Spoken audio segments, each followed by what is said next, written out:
ধরুন লোন দিতে পারলো না, বাড়ি দিয়ে দিল, এরকমভাবে থ্রেট করে টাকা তোলা যায় না। টেনেন্ট কখনোই অ্যাডভান্স পজিশন পাবে। সো স্পেশাল ম্যারেজটা যারা বিয়ে করবে সেখানে হাজব্যান্ডের অ্যালিমনি পাওয়ার clause. Criminal breach of trust একদমই রাইট নেই। পুলিশে কমপ্লেন করলে police should take action, the guarantor will pay. আর কোনো শোনাই হবে না, ওর ডিফেন্সই থাকবে না। ঠিক বিক্রি হয় বলবো না, is absolutely the description of the জাজ। ডোমেস্টিক ভায়োলেন্সের আন্ডার মেনটেন্স 498 তুলে নিয়েছে, আবার 498। আমি দেখেছি বাচ্চা কাঁদছে জজের কাছে যে আমি যাবো না মায়ের বাবার কাছে। দেখ বাচ্চার কিসে ভালো হবে সেটাই কোর্ট দেখবে, আর কিছু দেখবে না। মেয়ের যদি ইকুয়াল রাইটস হয়, লাইবিলিটিও ইকুয়াল, তুমি রিটার্ন রান করো, ক্লোজেস্ট পুলিশ স্টেশন গিয়ে রিপোর্ট করো। আমি ল জানি না বলে আমি ফোন করে বসলাম, আমি জানি না ফাঁসি হয়, আই ক্যানট টেক।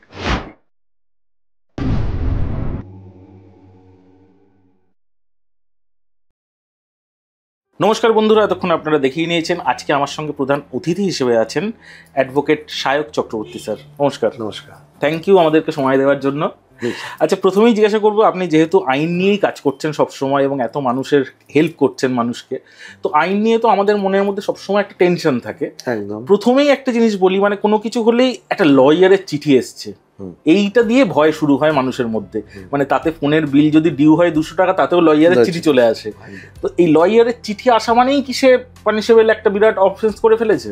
একদমই না। চিঠি দেওয়া মানে আপনাকে জানানো, একটা কমিউনিকেশন করা, এর সাথে তার অফেন্স কমিট করার সাথে কোনো সম্পর্কই নেই। লয়ারের চিঠি দেওয়ার পর যদি কোনো তার প্রপার রিপ্লাই না হয়, তখন যিনি চিঠি দিচ্ছেন উনি কোর্টে যেতে পারেন। তো কোর্টে গিয়ে বিচার হবে যে আদৌ আপনি কোনো দোষ করেছেন কি। ফাইন। তো চিঠি দেওয়ার সাথে এত ভয় পাওয়ার কিছু নেই। যখন যদি কোনোদিন চিঠি পান, কোনো দর্শকের মধ্যে কেউ যদি চিঠি পান, সে যেন সেই চিঠিটা নিয়ে আরেকজন লয়ার কাছে যায় না। তাহলে দাদা আমাকে একটা জিনিস বলুন, সেটা হচ্ছে এই লয়ারের চিঠির উত্তরে যাকে চিঠিটা দিয়েছে সে নিজে চিঠির উত্তর দিতে পারবে না? সে নিজেও দিতে পারে চিঠির উত্তর, কিন্তু প্রিফারেবলি একজন লয়ারের কাছে যাওয়া উচিত। কারণ যে লিগাল পয়েন্টসগুলো হয়, যাতে উত্তরগুলো দেওয়া উচিত, সেটা অনেক সময় হয় যে যিনি নিজে যার কাছে চিঠিটা এসছেন, সে যদি চিঠিটা রিপ্লাই দিতে যান, তিনি হয়তো কখনো কোনো অ্যাডমিশন করে বসতে পারেন। সেই লিগাল পয়েন্টসগুলো একজন লয়ার বেটার বুঝতে পারবে, মানে বা একজন অ্যাডভোকেট। তো সেই ক্ষেত্রে একজন অ্যাডভোকেটের কাছে যাওয়া বেটার। তার সাজেশন নিয়ে তার থেকেই যেন চিঠিটা লেখা না, সেটা অনেক বেটার হয়। নিজে লিখতেই পারে কেউ, কিন্তু তার জন্যে কখনো যদি কোনো অ্যাডমিশন হয়, বা ধরুন কোনো ক্ষেত্রে যেটা বলার নয় সেরকম কিছু লিখে পাঠিয়ে দিল, আচ্ছা, মানে ভুল উত্তর যাতে চলে না যায়। এবং ভুল উত্তর গেলে পরবর্তীকালে কোর্টে যদি মামলাটা ওঠে কখনো, সেগুলো কিন্তু সব অ্যাডমিশন হিসেবে ধরা হবে। ফাইন। আচ্ছা দাদা, এবার তাহলে একটা জিনিস আমাকে বলো, সেটা হচ্ছে আমরা সবসময় দেখে থাকি, বা এখন তো প্রত্যেকেই দেখছে যে কনজিউমার লোনের পরিমাণ খুব বেড়ে যাচ্ছে। তো মানুষের একটা দুটো ইএমআই যদি বাই চান্স বাউন্স হলো, তো সঙ্গে সঙ্গে বাড়ি পর্যন্ত রিকভারি এজেন্ট চলে আসছে, ঝামেলাঝাটি হচ্ছে, পাড়ায় একটা বাজে ক্যাওস হচ্ছে। এটা কি তাদের করার রাইট আছে?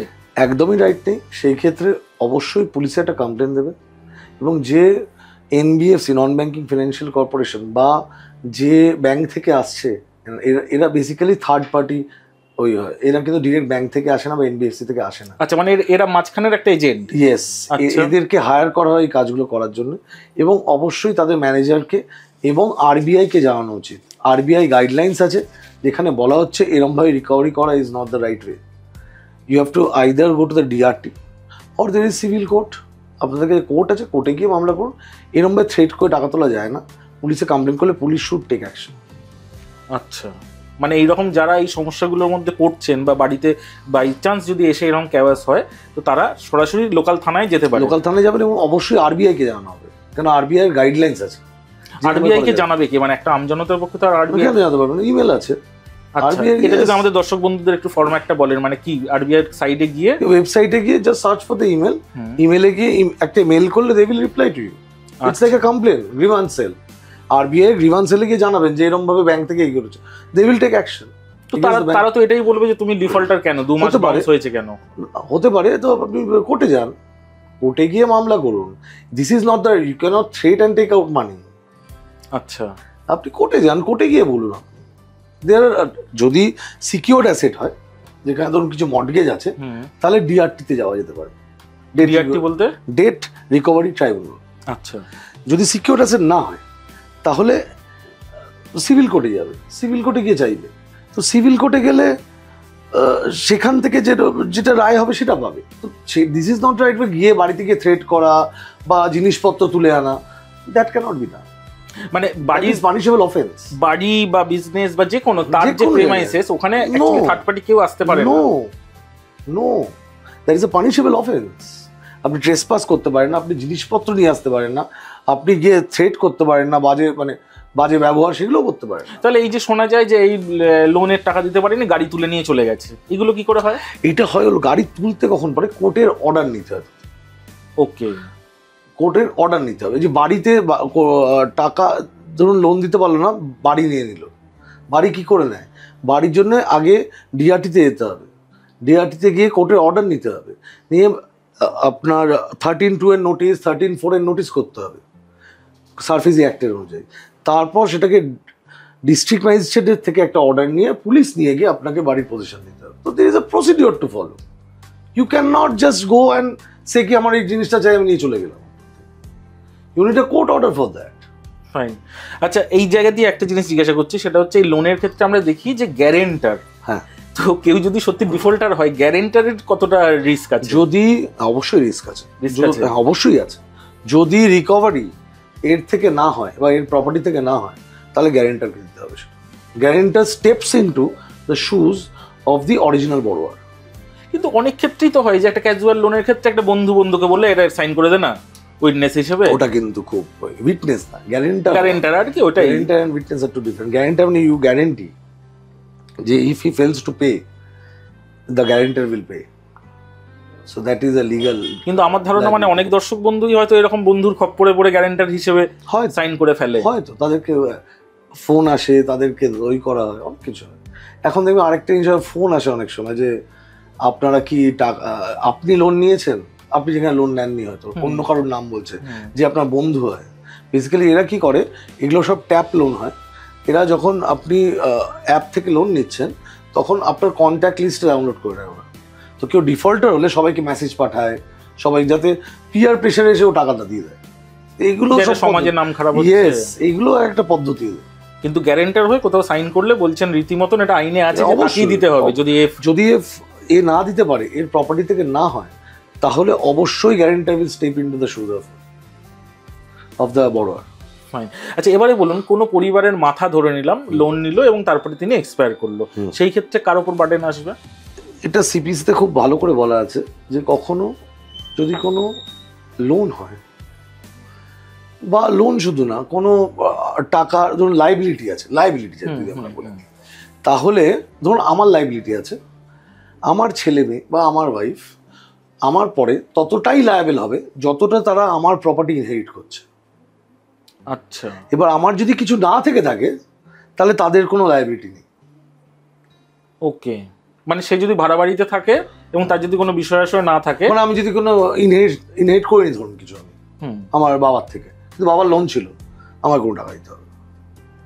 ওকে, it will be to the extent যতটা সে মানে তার প্রপার্টি থেকে লোনটা রিকভার হবে। সে কি এনজয় করেছে তার উপর ডিপেন্ড করছে। মানে তার যে প্রপার্টিটা পড়ে আছে, রেসিডিউ প্রপার্টি, তার থেকে রিকভারি হবে। রিকভারি আমার থেকে আলাদা করে করা যায় না। অনেক ক্ষেত্রে এরকম ঘটনাও তো শোনা যায় যে স্টুডেন্ট লোন নিয়েছে, বর্তমানে ছেলে ভালো চাকরি পেয়ে বিদেশে চলে গেছে, টাকা দিচ্ছে না, বাবা গ্যারেন্টার হয়, এটাই সমস্যা। আদারওয়াইজ বাবাকে ধরার কোনো জায়গা নেই। আচ্ছা, স্টুডেন্ট লোন যখন জেনারেলি নেয় তখন বাবা গ্যারেন্টার থাকে, তখন ফেসে যায়। তখন না হলে স্টুডেন্ট লোন যদি শুধু স্টুডেন্ট একা নিয়ে যায়, স্টুডেন্টের ব্যাপার। আচ্ছা, এই ক্ষেত্রে বলুন যে যারা ধরে এখন সেপারেটেড হয়ে গেছে বা হাজব্যান্ড ওয়াইফের ক্ষেত্রে হয়তো ডিভোর্স হয়ে গেছে, সেই ক্ষেত্রেও কি লাইবিলিটি ক্যারি ফরওয়ার্ড হয়? না, ডিভোর্স হয়ে গেলে তো লাইবিলিটি ক্যারি ফরওয়ার্ডের কোনো জায়গায় নেই। কারণ আবার বলছি, লাইবিলিটিটা কোথা থেকে আসছে? লাইবিলিটি আসছে ইফ ইউ আর ইনহেরিটিং সামথিং। না, কিন্তু ধরে রাখুন হয়তো মেবি আমি বলছি কোন একজন স্ত্রী হয়তো একটা লোন নিয়েছে, সেখানে গ্যারেন্টার হাজবেন্ড, এবার বর্তমানে তাদের ডিভোর্স হয়ে গেছে, তারপরেও তাকে খেসারত দিতে হবে। ইউ আর নট, আপনি গ্যারেন্টার এই জন্য হচ্ছে না কারণ আপনি হাজবেন্ড, আপনি আপনার নিজের ওইতে গ্যারেন্টার হচ্ছে। So just because the relationship is broken বা টার্মিনেটেড ডাজন্ট মিন যে আপনার ওই লাইবিলিটিটা চলে গেল। কেন ব্যাংকের কাছে কিছু এসে যাচ্ছে না আপনার হাজব্যান্ড অ্যান্ড ওয়াইফ কিনা, ব্যাংক দেখছে উনি লোন নিচ্ছেন, আপনি গ্যারেন্টার হচ্ছে। তো সেই ক্ষেত্রে একদমই না, কোন লাইবিলিটি উইল স্টে। আচ্ছা, মানে সেটা মানে অফিশিয়ালি সেপারেটেড হয়ে গেল, ফাইন। আচ্ছা, এবারে আসি একটুখানি, সেটা হচ্ছে সম্পত্তির ক্ষেত্রে। আচ্ছা, এই যে বলে যে মেয়ের বিয়ে হয়ে গেলে মেয়েরা সম্পত্তি পাবে না, ছেলে থাকলে সেই পায়। না, সব মানে আমাদের হিন্দু সাকসেশন অ্যাক্ট অনুযায়ী সবাই ইকুয়াল ভাগ। আচ্ছা, সবাই ইকুয়াল ভাগ, যদি না উইল করা থাকে কিছু। হ্যাঁ, উইল করে গেলে তো আলাদাই হয়ে গেল। এটা হলো ইনটেস্টেড সাকসেশন। ইনটেস্টেড সাকসেশনের ক্ষেত্রে সবাই ইকুয়ালি পাবে। আর অটোমেটিক মানে যেগুলো ধরুন বাড়ি আছে, যেগুলো ইমুভেবল প্রপার্টি, তার জন্য আলাদা করে কিছু বার করতে হয় না। ধরুন বাবা মারা গেল, 2 মেয়ে 2 ছেলে আছে, তারা অটোমেটিক পেয়ে গেল। এবার তাদের মধ্যে কেউ যদি এক্সপায়ার হয়ে যায় তাহলে কি তার নেক্সট জেনারেশন পাবে? হ্যাঁ, তার নেক্সট জেনারেশন যদি না থাকে তাহলে তার ভাই বোনেরা পাবে। এর ক্লাস 1 আর ক্লাস 2 ইয়ার বলে ভাগ করা আছে। সেখান থেকে দেখে লিস্ট আছে দুখানা, সেই দুটো লিস্ট দেখে ঠিক হয় যে কে কিরমভাবে ইনহেরিট করবে জিনিসটা। বাট নর্মালি লিনিয়ার হইতে বাবা মারা গেলে বাবার মানে ওয়াইফ, মা আর ছেলেমেয়েরা যারা আছে তাই। আচ্ছা, এবার আর একটা জিনিস জিজ্ঞাসা করবো, সেটা হচ্ছে এই যে ভাড়াটে, যে ভাড়াটে তুলতে সমস্যা হচ্ছে বা সেই প্রপার্টিটা পেয়েই গেছে হাফ, এগুলো কেন হয়? না, সে হাফ প্রপার্টি পেয়ে যায় এসব নয়, একদমই নয়।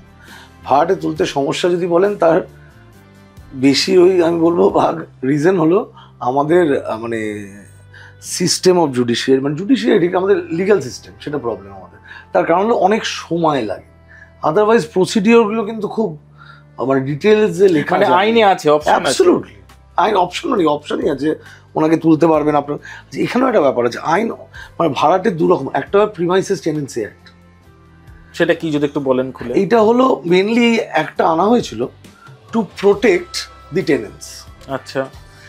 আরেকটা হলো আপনার ট্রান্সফার অফ প্রপার্টি অ্যাক্ট, সেখানেও টেনেন্ট হয়, তাতে কিছু রাইটস কম থাকে টেনেন্টস। কিন্তু রাইট থাকা মানে এই নয় যে তাকে তোলা যাবে না, একদমই তাকে নিশ্চয়ই তোলা যাবে।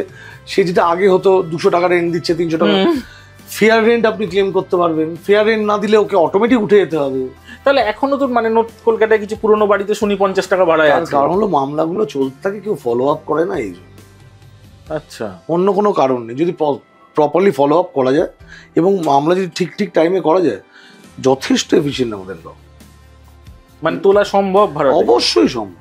এবং ভাড়াও বলছেন ন্যায্য ভাড়া ফেয়ার রেন্ট ক্যালকুলেট হবে, তার ফর্মুলা অবধি দেওয়া আছে আইনে, যে এরকম ক্যালকুলেট করে, এবং সেটা না দিলে যে তাকে উঠে যেতে হবে, সেগুলোও আইনে বলা, যে আর কোনো শোনাই হবে না, ওর ডিফেন্সই থাকবে না, ডিফেন্স স্ট্রাইক অফ করে ওকে উঠিয়ে দেওয়া। আচ্ছা, আর একটা যে প্রচলিত কথা আছে কি, ওই যে আপনার 10 বছর না 11 বছর হয়ে গেলে নাকি যে টেনেন্ট তার নাকি একটা অংশ জন্মে যায়। একদমই না, সম্পূর্ণ ভুল। এটা পুরো মিথ, এটা পুরোটাই মিথ। কারণ আপনি যেটা বলছেন যে আইনের কথা, ওটাকে বলে ওনারশিপ বাই অ্যাডভার্স পজিশন। আচ্ছা, এবার অ্যাডভার্স পজিশন যে আপনি যেটা 12 বছর বললেন, এবং সরকারি প্রপার্টির ক্ষেত্রে সেটা 30 বছর হয়। এবার সেটা এমনি হয়ে যায় না। ফার্স্ট হলো অ্যাডভার্স পজিশন জিনিসটা বুঝতে হবে আমাদেরকে। What is adverse position? Adverse position আমাদের আসে কোথা থেকে? আমাদের অ্যাডভার্স পজিশন আসে হলো, যদি ধরুন আমি আপনার জমিতে বসে আছি, কিন্তু আপনার সাথে আমার কোনো রকম লিগাল সম্পর্কই নেই, তবুও আমি বসে আছি ওখানে, এবং আপনি জানেন আমি বসে আছি, কিন্তু আপনি আমায় তোলেননি, সেই ক্ষেত্রে 12 বছর হলে সেটাও অটোমেটিক মালিকানা আছে। মানে কি 12 বছর ধরে সে যদি ভাড়া না দেয় সেই ক্ষেত্রে এটা প্রযোজ্য? ভাড়া না দিলেও নয়, ভাড়া না দিলেও, ভাড়া দিলেও ও যদি টেনেন্ট হয়, আপনার কাছে কাগজ থাকে, তাহলে ও কোনোদিন অ্যাডভার্স পজিশন পাবে না। ওকে, কারণ আপনার সাথে লিগাল রিলেশন আছে ওর টেনেন্সি। আর যদি লিগাল রিলেশন না থাকে, তবুও আপনি ওনাকে অ্যালাউ করলেন থাকতে, তাহলে তখন হলো অ্যাডভার্স পজিশনের প্রশ্ন আছে। সেটা হয়তো ইজিলি না। অ্যাডভার্স পজিশন 12 বছর পর গিয়ে আপনাকে কোর্টের কাছ থেকে ডিক্লারেশন চাইতে হয় মামলা করে, যে এটা আমার অ্যাডভার্স পজিশন হচ্ছে, আপনি আমায় দিন। সেই আর টেনেন্ট কখনোই অ্যাডভার্স পজিশন পাবে না if there is a relationship between the tenant and the landlord. আচ্ছা, তার কোনোদিন অ্যাডভার্স পজিশন হতে পারে। কিন্তু মানে আজকে আমরা কিন্তু অনেক ক্ষেত্রেই এগুলো হয়তো মানে জাস্ট অভিজ্ঞতার কম থাকার জন্য দেখেছেন যে আপনি অ্যাডভার্স পজিশনে সে ওনারশিপ পেয়েছে, ওনারশিপ একটা অর্ডার লাগবে। দখল তো আমরা শুনেই থাকি বহু, দখলদারিই থেকে যায়। দেখুন, আপনি একটা জিনিস বুঝুন, ওনারশিপ আর পজিশনের মধ্যে তফাৎটা হলো টাইটেল, আর কিছু না। পজিশন হলো ইন অ্যাকচুয়াল, আমি পজিশনে আছি, আর ওনারশিপ হলো আমার পজিশনও আছে, প্লাস আমার নামটাও আছে, সেই নামটা কেউ থাকে। ওকে, ধরুন আপনি বলতেই পারেন যে একটা বাড়ি হচ্ছে, তার দুজন ভাড়াটেকে প্রমোটার দুটো ঘর দিতে হলো, সে মালিক হলো। তখন কেন দিতে হলো? কারণ এদেরকে তুলতে গেলে আমার 10 বছর লেগে যাবে। এটা কেন লাগছে? মানে যদি সত্যি আইনে অপশন থাকে তোলার, তাহলে তো সেই বাড়িটা ভেঙে। এটাও তো সত্যি, আমাদের দেখবেন আমাদের চিফ জাস্টিসরাও বলছেন অফ ইন্ডিয়া, যে আমাদের জুডিশিয়ারি ইজ হেভিলি ওভারবার্ডেন্ড। তো একটা ডেট পড়তে আমাদের 3 থেকে 5 মাস সময় লাগে। এবার একটা ডেট যদি 5 মাস সময় লাগে, সেখানে মানে 5 বছরে ধরুন তাহলে কটা ডেট পড়ছে আপনার, 3 মাস করে ধরলেও ধরুন 4টে 20টা ডেট পড়ছে 5 বছরে। আর তার মধ্যে ধরুন যে ধরুন যাকে ওঠাতে চেষ্টা করছেন সে চেষ্টা করবে কেসটা ডিলে হোক, সে 3 দিন টাইম নিল ধরুন তার উকিল এসে, আপনাদের একটা বছর পেরিয়ে গেলেন। সো ডিলে হওয়াটা কিন্তু কারোর হাতে নেই, কারণ জুডিশিয়ারির হাতে নেই। জুডিশিয়ারিকে দোষ দিয়ে একদম লাভ নেই, কারণ ওনারা অসম্ভব ওভারবার্ডেন, মানে অসম্ভব ওভারবার্ডেন। তো সেই ক্ষেত্রে যদি আমাদের এটাকে ভালো করতে, তাহলে আরো আমাদের জাজেস অ্যাপয়েন্ট করতে হবে, সেগুলো সব বুঝতে পেরেছি। আচ্ছা, এবার এখানে একদম মানে কি বলবো, আপনি আপনার ভাড়ার বিড়ালটা বার করবেন কিনা জানি না, কিন্তু ম্যাক্সিমাম সময় এই কথাগুলো শুনে থাকি যে আচ্ছা লম্বা ডেট নিয়ে নেবো, এটা কিভাবে পসিবল? মানে ডেটও কি বিক্রি হয়? ডেট ঠিক বিক্রি হয় বলবো না। ধরুন আমি গেলাম, গিয়ে আমি বললো যে ধরুন বললো 10 নভেম্বরে ডেট দিচ্ছে, আমি বললাম 10 নভেম্বর দিও না, আমার সম্ভব হবে না, আমার ডায়েরিতে পারমিট করছে না, আপনি 20 নভেম্বরে দিয়ে দিন, 10 দিন এক্সট্রা হয়ে গেল। এবার সেটা আমার ডায়েরিতে আদৌ পারমিট করছিল কিনা, নাকি টাইম জাস্ট কিন্তু সেটা কি 10 দিন নাকি চাইলে 10 মাসের লম্বা ডেট নেওয়া যায়? 10 মাস হয় না, মানে খুব রেয়ারেস্ট অফ রেয়ার কেস ছাড়া আমি আমার লাইফে বোধহয় 1টা বা 2টো কেস দেখেছি, হয় না, ওগুলো বাজে কথা। আচ্ছা, 10 মাসের ডেট হয় কখন হয় বলুন তো, যদি তার কোনো রিজনেবল গ্রাউন্ড থাকে। অনেক ক্ষেত্রে হতে পারে, ধরুন আপার কোর্টে অ্যাপিল চলছে বা রিভিশন চলছে, যেখানে একটা স্টে আছে, তো লোয়ার কোর্টে বারবার ডেট ফেলে আমার লাভ নেই, তখন এটা 5 মাস 6 মাসের ডেট দিলাম আমরা। আচ্ছা, যেখানে বারবার ওর মামলা না শেষ হলে আমি এখানে মামলা করতে পারবো না, তো জজ বলছে বারবার আমি মামলাটা মানে তুলবো, আমার তো অর্ডার লিখতে হবে, তাতে তুমি 6 মাস পর ডেট নিও, সেগুলো হয়। But that is normal. দেখুন ডেট লম্বা নেওয়া যায়, কিন্তু এরকম নয় কি 8-10 মাসের ডেট নেওয়া যায়, 2 মাসটাও তো 3 মাস হতে পারে বা 2.5 মাস হতে পারে। আচ্ছা, এখানেও কি মানে টাকার বিনিময়ে কিছু ব্যাপার হয়? মানে ডিপেন্ড করে, মানে একটু বলুন না, মানে জাস্ট কিউরিওসিটি থেকে জানতে চাইছি। না টাকার বিনিময়ে আসছে, আমার মনে হয় বললে ভালো করে কথা বললে তাদের সাথে তারা দিয়ে দেয়, ডেট এক্সটেন্ড করে দেয়। আচ্ছা, এবারে ধরে নিন আমি এইরকম একটা টেনেন্টের ক্ষেত্রেই জিজ্ঞাসা করছি, ধরে নিন আপনার কথায় 10 বছর সময় লাগলো তাকে তুলতে, মানে তোলার রায়টা বার করতে, সে কি আবার সে কি একটা অন্য কোর্টে চলে যেতে পারে? আমার তো সুপ্রিম কোর্ট অব্দি যেতে পারে। তো দেয়ার আর মেনি ফোরামস। আপনাকে ওখান থেকে ওরা প্রথমে যাবে সিভিল কোর্টে, তারপরে যাবে হাইকোর্টে, তারপর যাবে সুপ্রিম কোর্টে। মানে 10 বছর করে 30 বছর সে চাইলে 10 বছর করে না হতে পারে, হয়তো হাইকোর্টে 5 বছরে শেষ হলো, সুপ্রিম কোর্টে 3 বছর শেষ হলো, কিন্তু 15-20 বছর টেনেন্সি মামলা চালানো কোনো ব্যাপার না। It's the ugly truth, but that is the fact. সত্যি কোনো ব্যাপার না। আচ্ছা, এই ক্ষেত্রে বলি, ধরে রাখুন একজন তার প্রপার্টি ভাড়া দিয়েছে একজনকে, এবার সে কোনো কারণে এক্সপায়ার করলো, তারপরের জেনারেশন অর্থাৎ তার সন্তান এসে 5 বছর পাবে। মানে কে এক্সপায়ার করলো? যে ভাড়াটা দিয়েছে, ও না, তার সাথে রিলেশন ওরমই থাকবে। যদি যে ভাড়া নিয়েছে সে মারা যায়, তার লিগালি আর 5 বছর টাইম পায়, ওকে, বাই ল, তারপরে উঠিয়ে দিতে হবে। এবার তাদেরকেও তোলা হয় না, সেটাই তো সময় লাগে, কিন্তু অ্যাকচুয়াল বাই ল। এবং 5 বছর সে কি ভাড়া দিয়ে থাকবে না ভাড়া না দিয়েও থাকতে পারে? অবশ্যই ভাড়া দিয়ে থাকবে, ভাড়া না দিয়ে থাকার কোনো প্রশ্ন হচ্ছে। আচ্ছা, তো 5 বছর সে থাকবে, তারপর তাকে উঠিয়ে। ভাড়া না দিয়ে কতদিন থাকতে পারে একজন ভাড়াটে? টেকনিক্যালি 3 মাসের বেশি বা 2 মাসের বেশি থাকার কথা। মানে সে বাড়িওয়ালা চাইলে লিগ্যাল স্টেপ নিতে পারে এটা? হ্যাঁ, অবভিয়াসলি লিগ্যাল স্টেপ নিতে পারে। লিগ্যাল স্টেপটা হলো কোর্টে গিয়ে মামলাটা করা, যে ও ভাড়া দিচ্ছে না 3 মাস, ও ডিফল্টটা আপনি কোর্টে গিয়ে মামলা করুন, সেটাই তো লিগ্যাল স্টেপ। বা চিঠি পাঠালো ফার্স্ট, এভিকশন নোটিশ পাঠালো, তারপর কোন। এই ব্যাপারটা অনেকটা পরিষ্কার হলো আপনার সঙ্গে কথা বলে। আচ্ছা, এবারে আসি একদম একটু অন্য সেগমেন্টে, সেটা হচ্ছে পারিবারিক আচ্ছা সম্পর্ক বলুন বা এই ব্যাপারগুলো। তো সেই ক্ষেত্রে আমি একটা জিনিস জিজ্ঞাসা করবো, সেটা হচ্ছে ডিভোর্স এবং ডিভোর্সের সঙ্গে অ্যালিমনি, এই ব্যাপারগুলো তো ওতপ্রোতভাবে জড়িত একদম। তো এই জায়গাটা কেন, মানে অ্যালিমনি দিতে হয় কেন একজন স্ত্রীকে ছাড়তে হলে? সেটা mainly stems out of our society. আমাদের সোসাইটিতে এত বছর আমরা তো অনেস্টলি, এখন আপনি দেখবেন দিল্লি হাইকোর্ট একটা রায় দিয়েছে ভীষণ রিসেন্টলি, যে বলছে if wife is able to earn, তাহলে পুরুষ মানুষকেও দরকার হলে দিতে হবে। না, তাহলে পুরুষ মানুষকে দিতে হবে না সুপ্রিম কোর্টে। কিন্তু পুরুষ মানুষ কোনো সময় পেয়েছে বা পাওয়ার জায়গায় যেতে পারে। এটা খুব মজার আছে যে আমাদের এখানে হিন্দু ম্যারেজে একটা স্পেশাল ম্যারেজ অ্যাক্ট, রাইট, আমাদের হিন্দুদের জন্য মেনলি। তো হিন্দু ম্যারেজ অ্যাক্টে একটা প্রভিশন আছে যেখানে হাজবেন্ডও পেতে পারে। কিরকম? কারণ ওখানে অ্যালিমনির জায়গায় স্পাউস লেখা আছে, ওয়াইফ লেখা নেই। তো spouse can be husband or wife both. আচ্ছা, জেন্ডারের ব্যাপার নেই এখানে। স্পেশাল ম্যারেজ একটা কিন্তু স্পেসিফিক্যালি মেনশন আছে ভাই। সো স্পেশাল ম্যারেজ একটা যারা বিয়ে করবে সেখানে হাজবেন্ডের অ্যালিমনি পাওয়ার কোনো স্কোপ নেই। তো এই বিয়েটা করবে তো মানুষে জানে রেজিস্ট্রি করলে বিয়ে হলো, তো সেই একদমই না। একটা জিনিস বলি, স্পেশাল ম্যারেজ অ্যাক্টে রেজিস্ট্রি করলে বিয়ে হয়, হিন্দু ম্যারেজ অ্যাক্টে হিন্দু মতে বিয়ে হয়, সেটাকে রেজিস্টার করা হয়। আচ্ছা, সো যখন ধরুন, এটা আমার খুব কমনলি প্রশ্ন করে, তাহলে আমরা বুঝবো কি করে হিন্দু ম্যারেজ অ্যাক্ট হচ্ছে, স্পেশাল ম্যারেজ অ্যাক্ট হচ্ছে। স্পেশাল ম্যারেজ অ্যাক্ট জেনারেলি, একটা জেনারেল টার্মস আমি বলতে পারি, যেদিন ধরুন বিয়ে হচ্ছে আপনার, সেই দিনই যদি সই করে বিয়ে করেন, তাহলে জেনারেলি সেটা স্পেশাল ম্যারেজ অ্যাক্টই হচ্ছে, হিন্দু ম্যারেজ অ্যাক্টটা হচ্ছে না। হিন্দু ম্যারেজ অ্যাক্টে কখন হবে? যখন আপনার বিয়েটা হয়ে গেছে হিন্দু মতে, তার পরের দিন বা 7 দিন পরে গিয়ে আপনি স্পেশাল একটা রেজিস্ট্রেশন করাচ্ছেন, সেটা হিন্দু ম্যারেজ অ্যাক্ট। এবং সেটা এই সুবিধাটা পাওয়া সম্ভব। হ্যাঁ, যদিও খুব আমি কোনোদিন শুনিনি আমার প্রফেশনাল লাইফে কেউ পেয়েছে, বাট পাওয়া সম্ভব। মানে এটা নিয়ে ফাইট করা যেতে পারে। ইয়েস, আইন আছে। বাহ, এটা একটা ভালো তথ্য পেলাম ছেলেদের জন্য। এবার আসি আমি অ্যালিমনি পেন্ডেন্ট বা পার্মানেন্ট অ্যালিমনি যেটা নিয়ে আমাদের। দেখুন, একটা জিনিস তো সত্যি যে আমরা শুধু শহরটাকে দেখি, এই যে আইনগুলো, এগুলো রুরাল জায়গার জন্য, গ্রামেরদের জন্য বানানো হয়। এবং এখনও আমাদের দেশেও প্রচুর বেশিরভাগ মহিলা হাউসওয়াইফ আছে যাদের, আর সত্যি যে রুরাল, আমরা এখানে দেখি যে হয়তো মিসইউজ হচ্ছে 498-এর, বাট গ্রামে কিন্তু এগুলো, এই আইনগুলো দরকার। তাই জন্যেই আমাদের সুপ্রিম কোর্ট বলুন বা লেজিসলেচার বলুন, এরা এখনো আইনটাকে রেখেছে কোনো কারণে। এবং মিসইউজ হয়, অ্যালিমনিরও মিসইউজ হচ্ছে, তাতে অনেক পরিবার রীতিমতন ধ্বংস হয়ে যাচ্ছে। হ্যাঁ, অবশ্যই হচ্ছে, কিন্তু এই আইনটাকে একদম তুলে দিলেও চলবে না। কেন এরকম আমরাও আমাদের প্রফেশনাল লাইফে দেখি যে বউ বাচ্চা খেতে পাচ্ছে না হয়তো, কিন্তু বর কোনো টাকা দিচ্ছে না। কিন্তু আপনি যদি ইউএস বা এগুলোতে দেখেন, ওদের খুব সিম্পল টার্মস আছে। সিম্পল টার্মস হলো যে হাজব্যান্ড ওয়াইফ তাদের বিবাহিত জীবনের সময়টুকু যা কামাবে, যা অ্যাসেট করবে, সব 50-50 ভাগ হয়ে যাবে, ইফ দেয়ার ইজ নো মানে একটা প্রিনাপ না থাকে।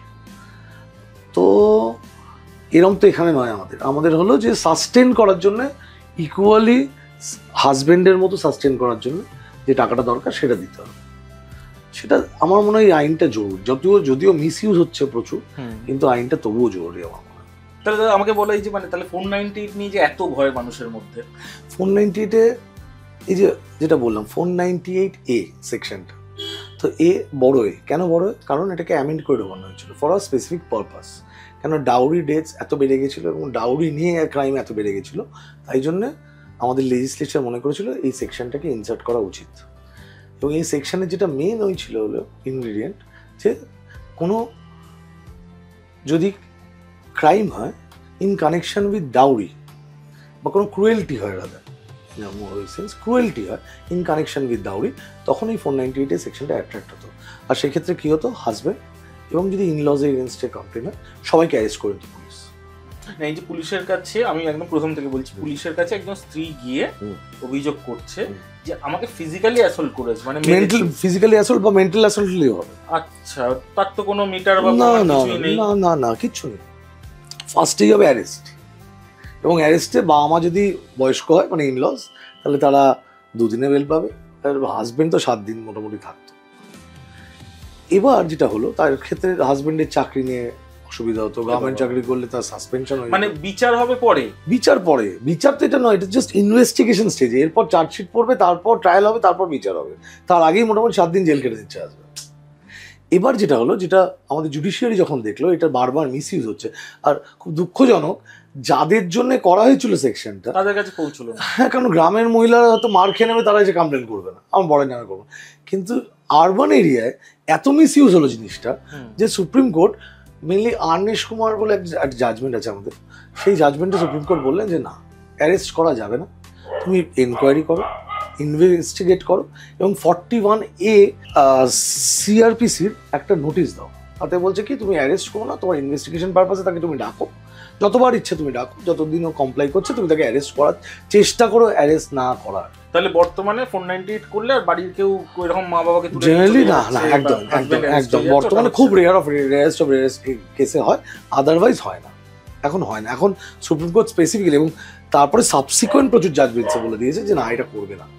ভয়টা না থাকলেও একটা কেস, আর ক্রিমিনাল কেস, এবং সেটা হবে যে সেটা হচ্ছে, সেটা এখনো মিসইউজ হচ্ছে, স্টিল বিং মিসইউজ। মানে মেন্টালি কেউ এসে বলছে আমাকে মেন্টাল ক্রুয়েলটি করছে ইন কানেকশন উইথ ডাউরি, আচ্ছা, আরেকটা প্রভিজ আছে যেটা 498 কেউ বলে না, যেটা হলো ডাউরি কানেকশন ছাড়াও 498 হয়।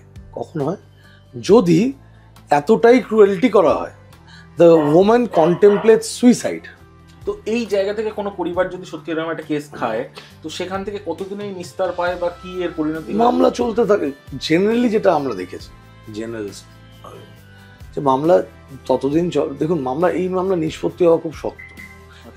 কারণ যা হয় সেটা ঘরের ভেতর হয়, সেটাকে ইনভেস্টিগেট করে ট্রায়াল করা, ট্রায়াল শেষ করা, মানে ট্রায়াল ধরুন শেষ হলো, হার্ডলি কনভিকশন হয় কখনো, হার্ডলি হয়। কিন্তু জেনারেলি যেটা হয় যে ধরুন ডিভোর্স হয়ে গেল, সেটেলমেন্ট হয়ে গেল, তখন এই কেসগুলো তুলে নেয়। আচ্ছা, 498 এই ধরনের কেস যেগুলো আমরা জেনারেলি আরবান এরিয়াতে দেখে থাকি, কমপ্লেন করার পরও কেস তুলে নেয়। আচ্ছা, এই যে শুনেছি যে বাড়ি থেকে এসে নাকি বিয়েতে দেওয়া সব জিনিসপত্র পুলিশ এসে নাকি তুলে নিয়ে যেতে পারে, এগুলো সত্যি? ইয়েস, এটা আসে হলো সেকশন 406 থেকে।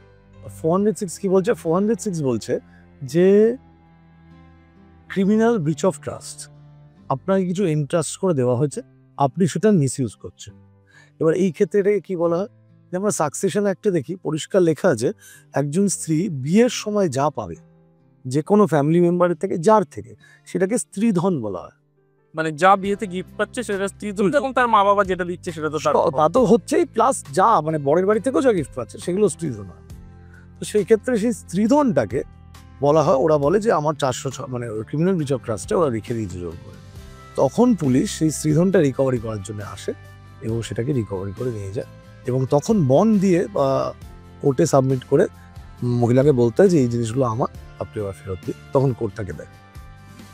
আচ্ছা আচ্ছা, এই ক্ষেত্রে ধরুন হাজব্যান্ড ওয়াইফ তারা হ্যাপিলি ম্যারিড, তারপরে তারা মেবি লোন করে একটা ফ্ল্যাট কিনলো, অবশ্যই দুজনের জয়েন্ট নাম আছে। সেই ক্ষেত্রে যদি এরকম একটা কেস ওঠে, তো সেই ক্ষেত্রে সেই ফ্ল্যাটটা কে পাবে? যখন দুজনের নাম আছে দুজনেই পাবে। আচ্ছা, ইমুভেবল প্রপার্টিতে কোনো অ্যাজ সাচ যদি না ওটা গিফট দেখানো হয়, তো স্ত্রীধনের ব্যাপার নেই। ইট ইজ জাস্ট দুজনের নাম আছে, যেরকম হবে ধরুন ডিভোর্স হচ্ছে, বাট দুজন equally liable two pay the loan, and দুজনকেই মানে দুজনেই ফ্ল্যাটের ওনার হবে। এবং সেটা সেই ক্ষেত্রে ডিভোর্স হয়ে গেলেও বা কেস মিটে গেলেও দুজনেই লায়াবল থাকবে। দুজনেই লায়াবল থাকবে লোন, আচ্ছা। যেহেতু লোনে দুজনেরই নাম আছে। ব্যাংক কাউকে চেনে, ব্যাংক যেটা তোমরা লোন নিয়েছো ফ্ল্যাটের এগেইনস্টে, ব্যক্তি হিসেবেই তারা চেনে, Yes. ওখানে রিলেশনটা কোনো ফ্যাক্টর না। না। আচ্ছা, এবারে চলে আসি একটু অ্যালিমনির ক্ষেত্রে। তো সেই ব্যাপারটা বলুন যে সত্যি মানে একটা স্ত্রী কতটা পার্সেন্ট অ্যালিমনি পেতে পারে, বা এর ক্যালকুলেশনটা কি? এর ক্যালকুলেশনটা বেসিক্যালি যেটা জেনারেলি বলা হয় 1/5 থেকে 1/3 of the income of the husband. এবার that depends upon the situation also, যে হাজব্যান্ডের নিজস্ব কি লাইবিলিটি আছে। এটা একটা রাজনীশ ভার্সেস নেহা বলে একটা জাজমেন্ট বেরিয়েছিল সুপ্রিম কোর্টে, ল্যান্ডমার্ক জাজমেন্ট, যেখানে এক্সাক্ট ইয়ারটা আচ্ছা, ইট শুড বি অ্যারাউন্ড 4-5 বছর আগে নাকি? 2017, হ্যাঁ 2017। আচ্ছা, যে রাজনীশ ভার্সেস নেহাতে বলছে একটা এফিডেভিট অফ অ্যাসেটের ফরম্যাট দেওয়া হয়েছে। আগে কি হতো, আগে ধরুন এসে বলতো যে আমার ইনকাম এত টাকা, ও বলতো আমার ইনকাম 5,000 টাকা, কমিয়ে বলতো, বাড়িয়ে বলতো। এখন এসব হবে না, এখন হলো এফিডেভিট অফ অ্যাসেটের সব ডিক্লেয়ার করতে হবে। তোমার কি ডিপেন্ডেন্সি আছে, কি অ্যাসেটস আছে, কত টাকা কামাও, কি করো, সব everything you have to say. Then the জাজ, সবাই আশা করি ম্যানিপুলেট করেই দেবে নাকি? না, কারণ এটা এফিডেভিটে দিতে হচ্ছে, এবং বলে দিচ্ছে এটা যদি ভুল প্রমাণ হয় তোমার জেল হবে। আচ্ছা, ম্যানিপুলেশন জায়গাটা অনেকটা কমিয়েছে, করে লোকে হয়তো কম বেশি, কিন্তু অনেকটা কমিয়ে দিয়েছে। এবার সেই ক্ষেত্রে দুজন এফিডেভিট দেখে জজ সাহেব তখন ডিসাইড করে যে কাকে কত অ্যালিমেন্ট দেওয়া হবে। এটা অ্যাকচুয়ালি যদি আপনি দেখেন, is absolutely the description of the জাজ। জাজের মুড যেমন থাকবে সেদিন, মুড না হ্যাঁ, মানে মুড না, তাকে মানে এটা আইনের বইয়ে যেহেতু নেই, আইনের বইতে মোটামুটি ওই 1/5 থেকে 1/3 বলে, কিন্তু এটা পুরোটাই ডিপেন্ড করে জাজ যেটা মনে করবে তার লিগাল ওই দিয়ে, যে লিগাল অ্যাকিউমেন্ট দিয়ে যে কতটা কি দেওয়া উচিত সেটাই অর্ডার। সেই ক্ষেত্রে আমি ধরে নিলাম যার ডিভোর্স হলো সেই ছেলেটির ক্ষেত্রে তার হয়তো চাকরি চলে গেছে গত 6 মাস আগে, সেই ক্ষেত্রে সেই মুহূর্তে সে কিছু আর্ন করছে না, তার মডিফিকেশন অ্যাপ্লিকেশন করার রাইট থাকে। আচ্ছা, ধরুন একটা অর্ডার হয়ে আছে, 30,000 টাকা দিতে হবে, ওর চাকরি চলে গেল, তখন তার মডিফিকেশন, কিন্তু জেনারেলি কোর্টের কাছে অ্যাকসেপ্টেবল জেনারেলি হয় না, জেনারেলি যে আমার চাকরি চলে গেছে, কিন্তু এই পয়েন্টটা অনেক ছেলেরা নেয়, চাকরি ছেড়ে বসে থাকে। তো কোর্ট বলে না, if you have got married, if you have a child or children, then you have to take care of it. Okay, কিন্তু মডিফিকেশনের অপশনটা আছে, আইনে আছে। আচ্ছা, যে আমার চাকরি চলে গেছে, বা ধরুন ছেলেটা 2 লাখ টাকা কামাতো, এখন 5 লাখ টাকা কামাতো, মডিফাই করো। বা ধরুন বাচ্চা স্কুলে পড়তো, কলেজে যাবে, খরচা বাড়ছে, মডিফাই করো, সেই প্রভিশনটা আছে। এবং অ্যালিমনি পেন্ডেন্ট লাইট বলুন, মানে যেটা কেস চলাকালীন অ্যালিমনি হয় বা পার্মানেন্ট অ্যালিমনি হয়, সেটা অনেক জায়গায়, মানে আমরা সিভিল কোর্টে গিয়ে চাইতে পারি, আমরা 125 আন্ডারে মেনটেনেন্সের আন্ডারে চাইতে পারি, অথবা ডোমেস্টিক ভায়োলেন্সের আন্ডারে মেনটেনেন্স আন্ডারে চাইতে পারি। দেয়ার আর 3 ways to ask for it. Okay, Terms are different, maintenance and alimony, but ultimately the money to maintain yours. তার মানে এটাও হতে পারে যে কোনো ডিভোর্সি স্ত্রী সে এই কোর্টের রায়ে খুশি হলো না যে আমি অ্যালিমনি অ্যামাউন্টটা কম পাচ্ছি, সে আবার আরেকবার করতে পারে। সেটা তো অ্যালিমনি কম পেলে সেটাকে চ্যালেঞ্জ এমনিই করতে পারে আচ্ছা, আপার কোর্টে, অথবা সে ডিভোর্সের মামলায় গিয়ে, ধরুন ডোমেস্টিক ভায়োলেন্সের খুঁজে হলো না, ডিভোর্সের মামলায় গিয়ে পয়সা চাইতে পারে। কিন্তু ওই যে যিনি জাজ আছেন উনি এটা কনসিডার করে দেবেন যে এখানে একটা অর্ডার হয়েছে এবং সেটা অনুযায়ী উনি বাড়াতে চান কিনা। মানে এরকম দুবারও কম্পেনসেট করতে হতে পারে?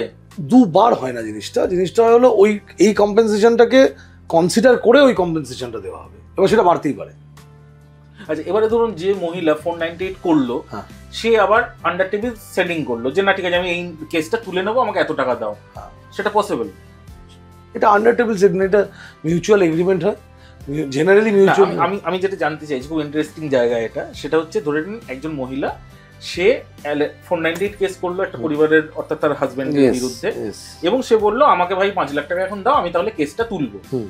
5 লাখ টাকা নিল, কেসটা তুললো, আবার 2 মাস পরে আবার কেস করলো। 2 মাস পরে করতে পারবে যদি ওই 2 মাসে কোনো ওই দেখাতে পারে, কোনো আপনার লাইক কিন্তু কজ অফ অ্যাকশন দেখাতে কিন্তু পারে। আপনি যা ক্লজ বললেন, মানে সে তো 10 টাকা করে ঘুমের ওষুধ কিনে বলবো আমি ভাবছি আজকে খাবো। বলতেই পারে, আর হয়। আমি এরকম দেখেছি 498 উইথড্র করে আবার 498 করেছে। বাট জেনারেলি আমাদের এক্ষেত্রে যেটা হয় যে 498 করেছে, ধরুন ডিভোর্স প্রসিডিং চলছে, তো আমরা যেটা করি হলো ডিভোর্সটা কমপ্লিট করাই। মানে হাজবেন্ড বলে যে আমি তোমার টাকা দিচ্ছি বাট ডিভোর্স হয়ে যায়, তো ডিভোর্স হয়ে গেলে আর 498 কোনো স্কোপ নেই।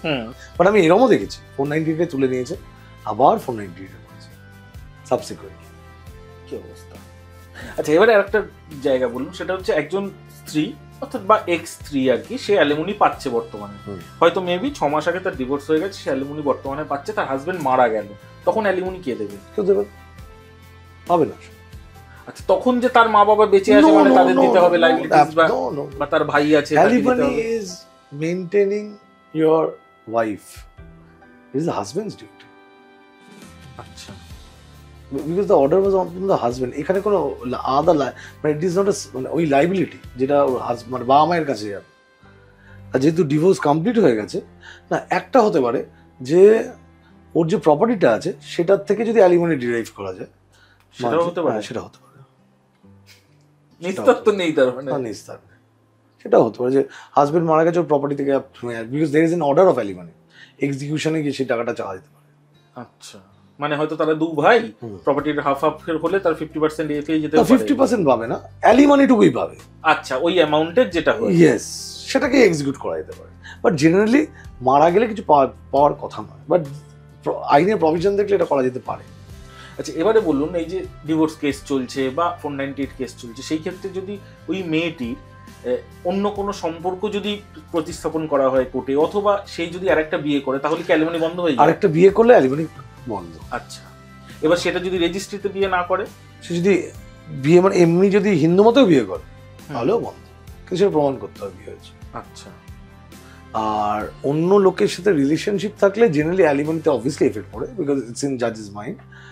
বাট সেটা ওই subject to trial and very long মানে প্রসিডিউর। ইনিশিয়াল অ্যালিমনি ক্লেমটা মানে যেটা অ্যালিমনি পেন্ডেন্ট ক্লেম যেটা বলে, থ্রু যখন মামলাটা চলবে যে পয়সাটা, সেটা জেনারেলি দিতেই হয়। আচ্ছা, এবার ধরে নিন রায় দিল, একজন পুরুষ মানুষ সে অ্যালিমনি 3 মাস দিল, তারপর আবার দিচ্ছে না, সেই ক্ষেত্রে কি হবে?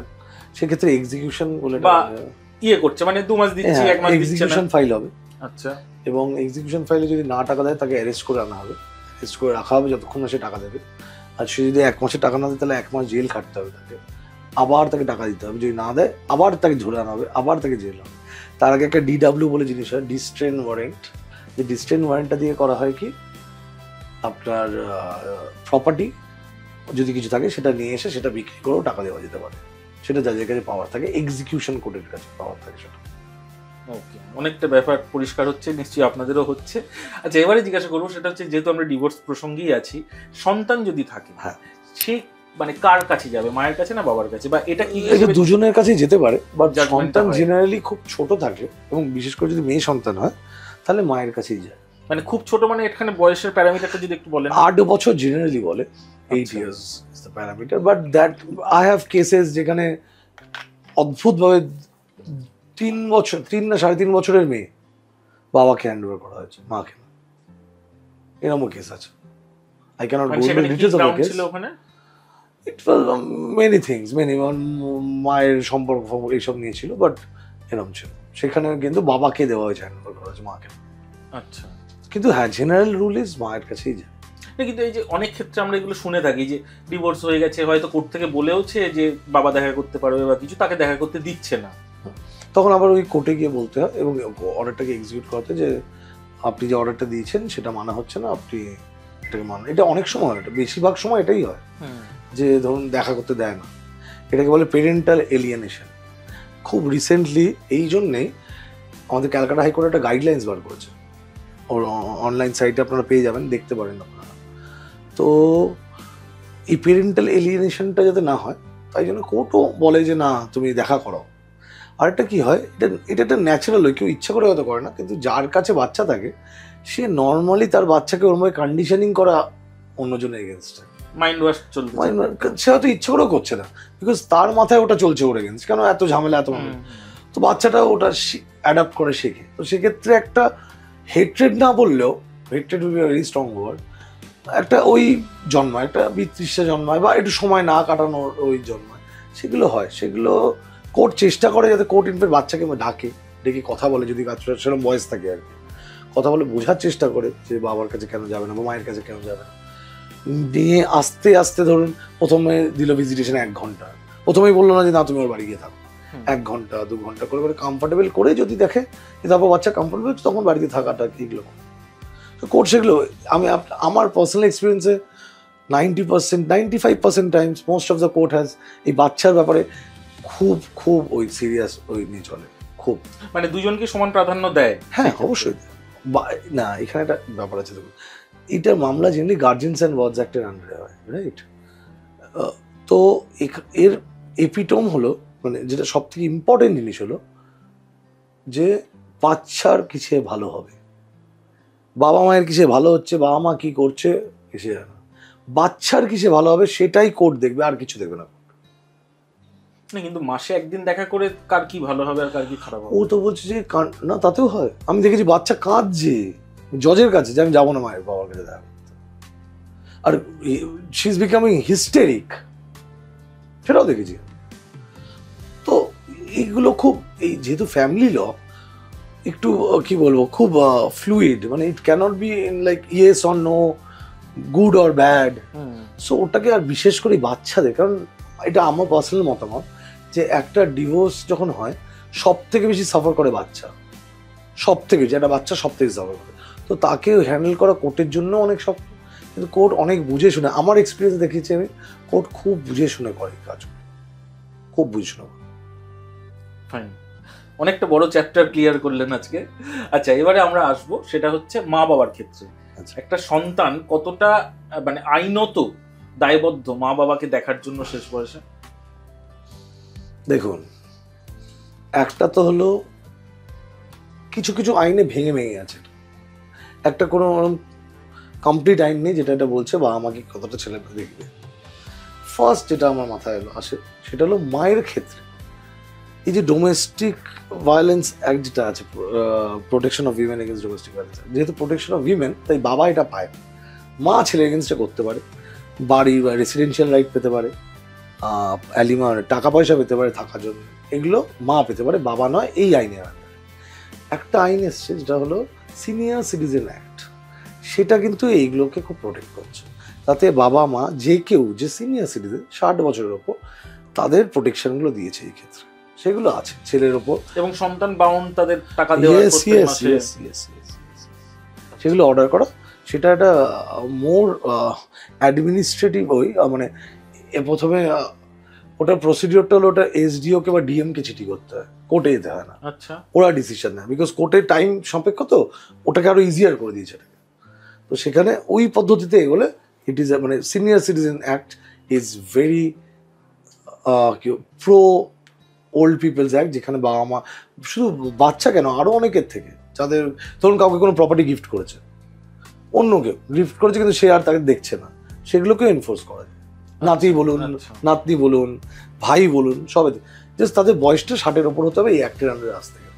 মানে আমি ধরে নিলাম একজন বাবা বা একজন দাদু তার এন্টায়ার সম্পত্তিটা সে তার নেক্সট জেনারেশনকে গিফট করে দিল, এবার শেষ বয়সে তাকে কেউ দেখছে না, সে যাকে গিফট করেছে তার এগেইনস্টে চাইলে কেস করতে পারে, চাইলে কেস করতে পারে, গিফটের ওই ক্যান্সেল করতে পারে, গিফট ক্যান্সেল করে। ইয়েস, সুপ্রিম কোর্ট যদিও খুব ওইতে অবজার্ভ করেছে একটা, কিন্তু তাতেও এখন দেখছি আমি যেগুলো ট্রেন্ড দেখি যে না, গিফট ক্যান্সেল আগে মানে এই আইন আন্ডারে করা যেত। আচ্ছা, সুপ্রিম কোর্ট বললো যে খালি গিফটে লিখে দিতে হবে তাহলে, যে ও যেন আমার ছোট মানে আমার বড় বয়সকালে দেখে, সেই ক্লজটা থাকলে গিফটটা ক্যান্সেল করে।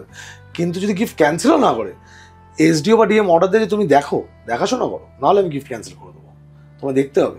আমি রিসেন্টলি একটা কেসে দেখছিলাম, এবং এসডিওর সেই পাওয়ারটা আছে, মানে গিফটটাকে আবার ডিসকন্টিনিউ করে দেবে। ইয়েস, এসডিওর আছে, কত মানুষ এগুলো জানেই না। এসডিওর আছে, তারপর ডিএম, সেটা অ্যাপিলের অথরিটি। আচ্ছা, এই সেম ঘটনাটা কি মহিলাদের ক্ষেত্রেও ঘটে, মানে অর্থাৎ বোনের ক্ষেত্রেও কি হয়, নাকি এটা শুধুমাত্র ভাই বা দাদার ক্ষেত্রেই? যে কারোর ক্ষেত্রে হতে পারে। মানে একজন মেয়ে সে বিয়ে করে অন্য ফ্যামিলিতে চলে গেছে, কিন্তু তার এগেইনস্টে মা কেস করতে পারে যে আমার দেখছে না। যদি গিফট হয় 100% করতে পারে, আর যদি গিফট না হয় তাও করতে পারে। কেন করতে পারবে? মেয়ে কি মেয়ে হয় না নাকি? মেয়ের যদি ইকুয়াল রাইটস হয়, লায়াবিলিটিও ইকুয়াল। খুব ভালো বললেন। If we are fighting for equal rights, we are fighting for equal liability also.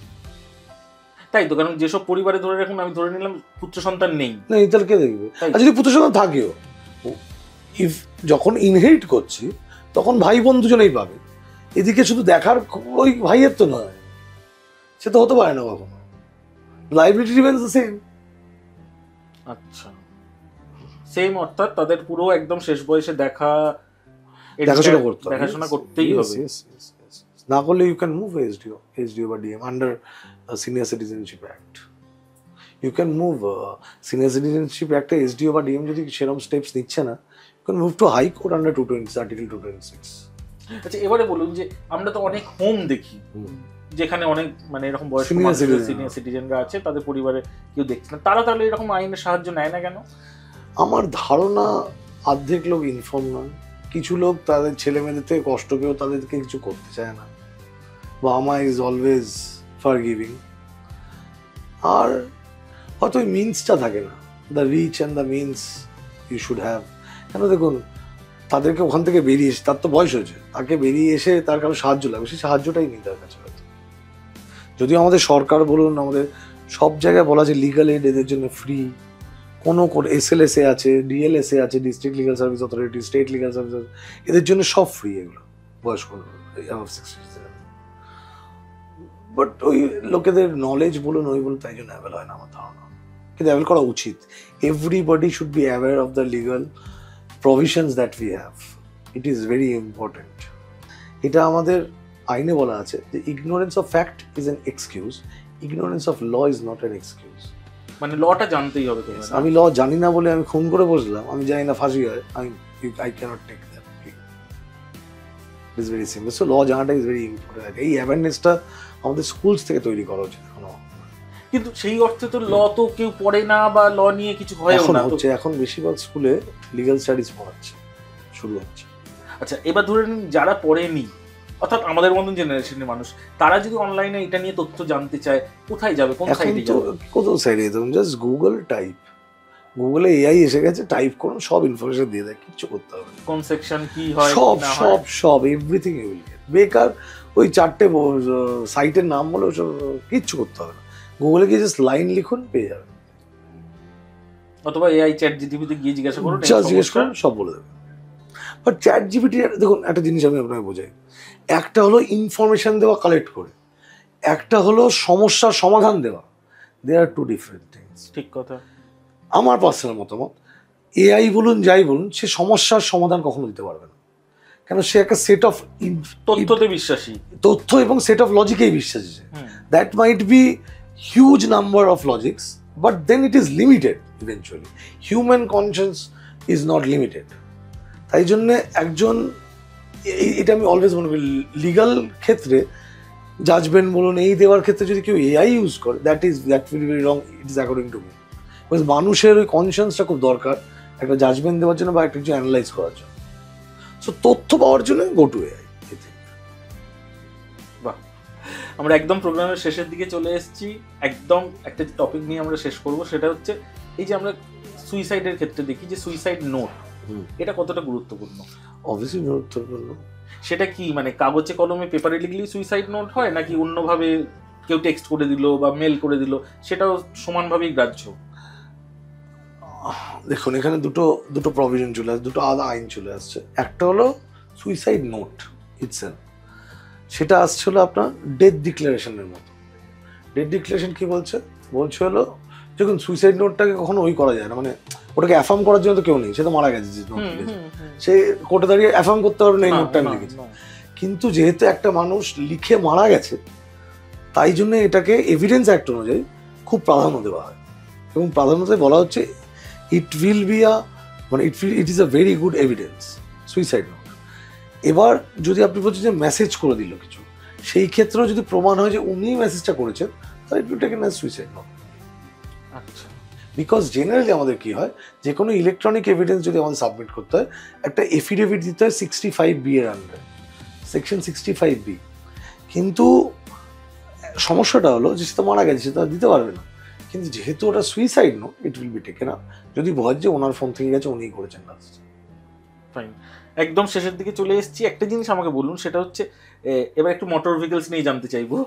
সেটা হচ্ছে কেউ হিট অ্যান্ড রান করে ফেললো অথচ তার কাছে লাইসেন্স আছে, তাহলে কি সে বেঁচে বেরিয়ে যাবে? কিভাবে বেঁচে বেরিয়ে যাবে? মানে তাকে লাইসেন্স দিচ্ছে মানে তো তাকে গাড়ি চালানোর জন্য অনুমতি দেওয়া হচ্ছে। আচ্ছা, এবার লাইসেন্স ছাড়া কেউ হিট অ্যান্ড রান করলো আর একজন লাইসেন্স নিয়ে হিট অ্যান্ড রান করলো, এটার যে প্রভিশনটা আছে ওটা এতে আপনার আইপিসি ছিল 304A, section 304A। Section 304A বলছে ডেথ ডিউ টু নেগলিজেন্স। তো এর সাথে তোমার লাইসেন্স আছে কি নেই সম্পর্ক। তুমি যদি নেগলিজেন্টলি গাড়ি চালিয়ে থাকো এবং তাতে যদি কেউ মারা গিয়ে থাকে, তোমার তাহলে তুমি it is a punishable offence. যদি তুমি হিট অ্যান্ড রান করো, তাহলে তুমি সঙ্গে সঙ্গে আইদার ওখানে দাঁড়াও, নাহলে ক্লোজেস্ট পুলিশ স্টেশনে গিয়ে রিপোর্ট করবে। আচ্ছা, তাহলে তোমার সাজা কম হবে যদি তুমি কনভিক্টেড হও তাহলেও।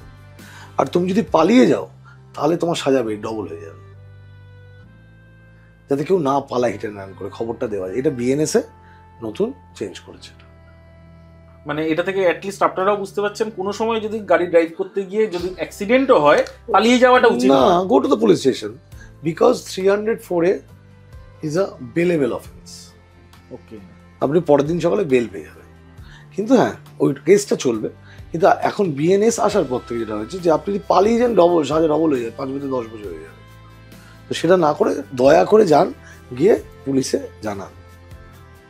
ফাইন, আমরা একদম প্রোগ্রামের শেষ পর্যায়ে চলে এলাম। ভীষণ অনেক কিছু তথ্য পেলাম আপনার কাছ থেকে, অনেক কিছু জানতে পারলাম, কারণ অনেক মানুষের মধ্যেই এই রোজ নামচার এই ঘটনাগুলো বা এই প্রশ্নগুলো হয়তো ঘুরতে থাকে। আপনাদেরকে বলবো, আপনাদের কেমন লাগছে প্রোগ্রাম অবশ্যই আমাদের কমেন্ট সেকশনে লিখে পাঠান, এবং আপনাদেরও যদি কোনো রকমের কোনো আইনি সহায়তা বা আইনি সমস্যার মধ্যে পড়ে থাকেন, স্যারের সঙ্গে যোগাযোগ করবেন, আমরা আপনাদের নাম্বার পাঠিয়ে দেবো। এবং আপনাদের যদি কোনো সমস্যা থাকে সেটাও আমাদের লিখিত কমেন্ট সেকশনে দিন, আমরা ওনার কাছ থেকে জেনে আপনাদের গাইড করব। স্যার, একদম যাওয়ার আগে দর্শকদের উদ্দেশ্যে যদি আপনি আইন নিয়ে কিছু টিপস দিতে চান। একটাই কথা বলতে চাই যে যদি কখনো কোনো আইনি বিপদে পড়েন, প্রথমে গিয়ে আইনি পরামর্শ নিন নিজে থেকে।